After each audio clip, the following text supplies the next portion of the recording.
What's up, everyone? Time for your Rangers update for today. It's Saturday, the 20th of March. Spring training is almost done, a little more than a week away. And then the Rangers have games in Arlington on the 29th and the 30th. And then off the 31st, Kansas City opening day on the 1st. All right, got a few things I want to address today. First, yesterday's game against the Dodgers. The Dodgers beat the Rangers. I don't even remember the score. But Han-Young Yang, the South Korean lefty, looked pretty good. He had 3 innings, 2 of which were 1-2-3 innings, had a little bit of trouble in that middle frame, the second of his 3 innings. And I don't think he's going to make this team on opening day. But, I think a lot of times our conversations are very binary. It's like, are you on the opening day roster or not? But the reality is it's not – it shouldn't be a binary conversation, because for a guy like Yang, who – I don't know how much consideration he's getting for the opening day roster. And I don't mean that like he's not getting any. I mean, I genuinely don't know. He's not really someone I've thought to be a likely candidate, but the multi-inning ability and the fact that he's a lefty could work in his favor. But whether it's a guy like Young or Joe Palumbo or anyone who, perhaps doesn't make the opening day roster, the opportunities that they get here are putting them in a position to climb or maintain a high spot on the depth chart of those who aren't on the opening day roster. Because as you all know, the opening day roster is the roster for a day, maybe a few days, maybe a week, 2 weeks, it depends how lucky you are as far as the stability, but you're going to have tons of different iterations of the roster, whether guys get hurt, guys are not performing, guys get traded, guys get released, whatever. Rosters change. And so while, yes, it's a tremendous accomplishment to be on the opening day roster, and as we've talked about, there are certain veterans who have outs in their contract. So if they're not going to be on the opening day roster, then, they're probably not going to be in the organization. They're guys without options who, if they're not on the roster, not in the organization. But for a lot of guys, it's, competing to be on the opening day roster, but also competing to be the next man up, or the second man up, or the third man up, or somewhere high on the depth chart of those who do not make the opening day roster, so that your turn is coming. And I think Yang, at minimum, is putting himself in that sort of a position. As far as relievers are concerned, yesterday I asked Chris Woodward about Jose Leclerc. In 2020, Jose Leclerc barely pitched, got hurt. All right, had the teres major muscle tear, which is the back of the shoulder, missed most of 2020. 2019 was up and down. 2018, he was one of the 5 best relievers in baseball, but he has not been that guy for quite some time.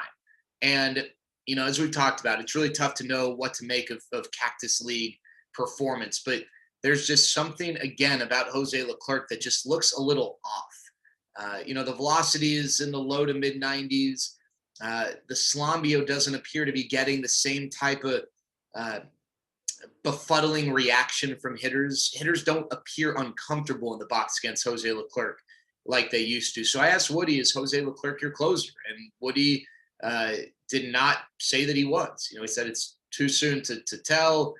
No one has really earned that yet. And so to me, that means that, well, not only are they a little concerned about Jose Leclerc, or not only do they want him to show that he can be the 2018 guy again, but it's that he might not even be the leading candidate to close. Woody acknowledged they might not have a set closer from day one.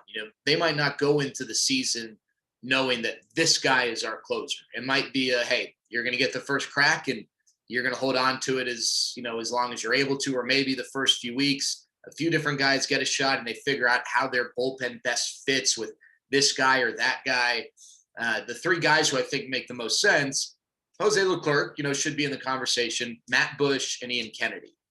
I think Matt Bush might be the favorite, in part because I don't think they look at Matt Bush as a multi-inning guy, especially with the recent injury history. And Ian Kennedy could be someone valuable in a multi-inning role. Ian Kennedy has closed recently. Matt Bush obviously has closer's experience. So does Jose Leclerc. Matt Bush has looked really, really good. We've barely seen Ian Kennedy, but he's looked fine. I do think he's going to make the team. But again, I think that multi-inning ability might almost hurt him, as far as being the closer. But you could also look at it as, hey, Matt Bush has missed the last few years. Do we really need to rush him back into the closer's role? There's not a best option here. Right now, I'd say that Matt Bush has the edge over Ian Kennedy, and I'd say Jose Leclerc is probably third in that conversation. Uh, One thing Chris Woodward's talked about is matching guys up, and I think that's a great conversation in practice, and I'd love to see the Rangers try that, but it's really hard, and I think a lot of guys, a lot of managers want to be in a position to do that, but few managers have the bullpen to allow them to do that. Because even Woody acknowledged the ninth inning is a different beast. All right, you can take your best reliever, your closer, and you can throw him in the eighth inning because it's a one-run game and he's facing 3, 4, 5. But 6, 7, 8, for certain lineups, they're no slouches. And you take your second or third best reliever, whomever's left for that ninth inning. Some guys just aren't cut out for the ninth. There are a lot of examples of guys who are great in innings 5, 6, 7, 8 as relievers, but the ninth inning, it just, for whatever reason, it doesn't work for them. So you've got to have multiple guys that are cut from a closer's cloth to be able to do that. The Rays were able to do that, but the Rays also had like 29 relievers who threw 107 miles an hour and were nasty. The Rangers, I don't know if they're in that spot right now, especially without Joe Ellie and Brett Martin likely to start the season. Certainly Joe Ellie with Jonathan Hernandez out for a few months. That's cut into their relief depth.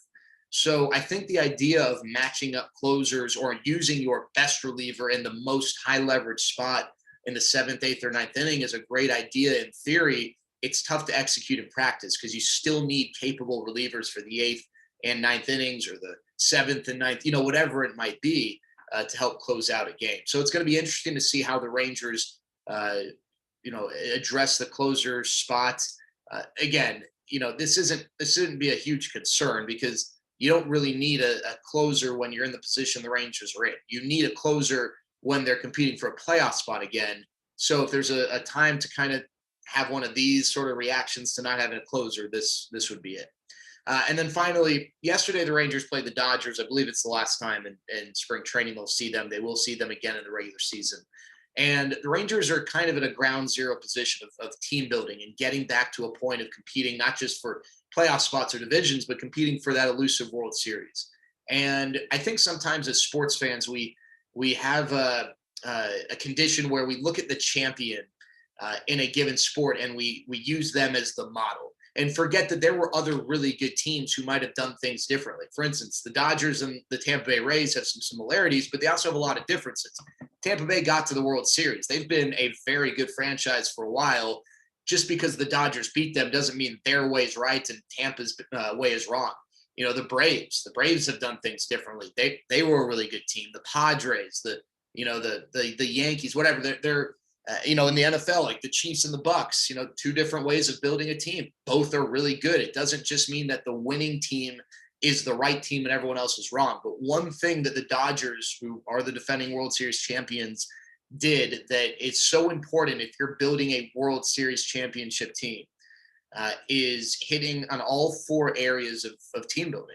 That's drafting and obviously developing across the board.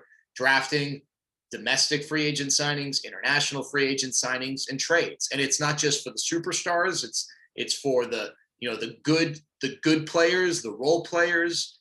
You think of the guys they drafted: Buehler, Kershaw, Dustin May, Corey Seager, Will Smith, Cody Bellinger. Guys they signed: AJ Pollock. Years ago, Justin Turner was an acquisition. They traded for Chris Taylor. They traded for Mookie Betts internationally, Julio Urias and Victor Gonzalez. It just, they hit in all areas. And so as you consider where the Rangers are and where they want to be, it's going to be important that the Rangers hit in all areas: the drafting, the international signing, the domestic signings, and the trades. There you go. That's our update for today. Looking forward to chatting with you again later on. Remember, Rangers in action tonight against the Mariners, and then we have Rangers hot stove tomorrow following the Rangers game against Cleveland, I believe, in Goodyear. Talk to you later.